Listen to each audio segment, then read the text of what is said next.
శాంతాకారం భుజగశయనం పద్మనాభం సురేశం విశ్వాకారం గగన సదృశం మేఘవర్ణం శుభాంగం. శ్రీ గురుభ్యో నమః. శ్రీభూ సమేత శ్రీ శృంగారవల్లభస్వామి దేవాలయము తొలి తిరుపతి అనగా పెద్దాపురం మండలము కాకినాడ జిల్లాలో ఒక పక్కనటువంటి చక్కనటువంటి దేవాలయం ఉన్నది. శృంగారవల్లభుడు అంటే అలంకార ప్రియో శృంగారవల్లభ నామధేయ.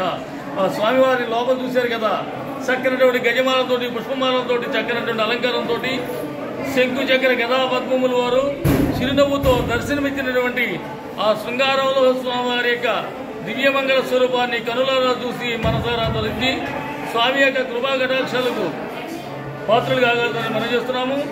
ఆ స్వామివారు ఉత్తానుపాలుడు కుమారుడు ధ్రువుడికి దర్శనమిచ్చారు. పిల్లాడు భయపడుతుంటే శంకు చక్రలా మార్చుకుని చెక్కిళ్ళు ఒత్తి లేవదీసి భయపడిన ఆయన నీకు నియంతే ఉన్నాను సుమి అండంలోనే స్వామివారు ఎవరెంత ఎత్తుంటే వారెంత ఎత్తే చక్కగా కనపడతారు. అయ్యవారు కుడి భాగంలో లక్ష్మీ ఏమో అన్నారు, నారద మహాముని ప్రతిష్ఠ చేశారు.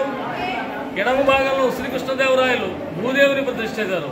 స్వయం సిద్ధ క్షేత్రము ఆయన ఒక్కరు మాత్రమే స్వయం భూండి. ఆ స్వామివారి యొక్క ఎత్తు చూడడం 4 కళ్ళ మండపం దగ్గర పైన పద్మం ఉంటుంది. ఆ పద్మం దగ్గర ఎవరైతే తదేక దృష్టితో చూశారో ఆ స్వామివారు చక్కగా వారందరితే కనపడతారు. అలాగే బొటనమావి అనేటువంటి క్షేత్రం ఉన్నది.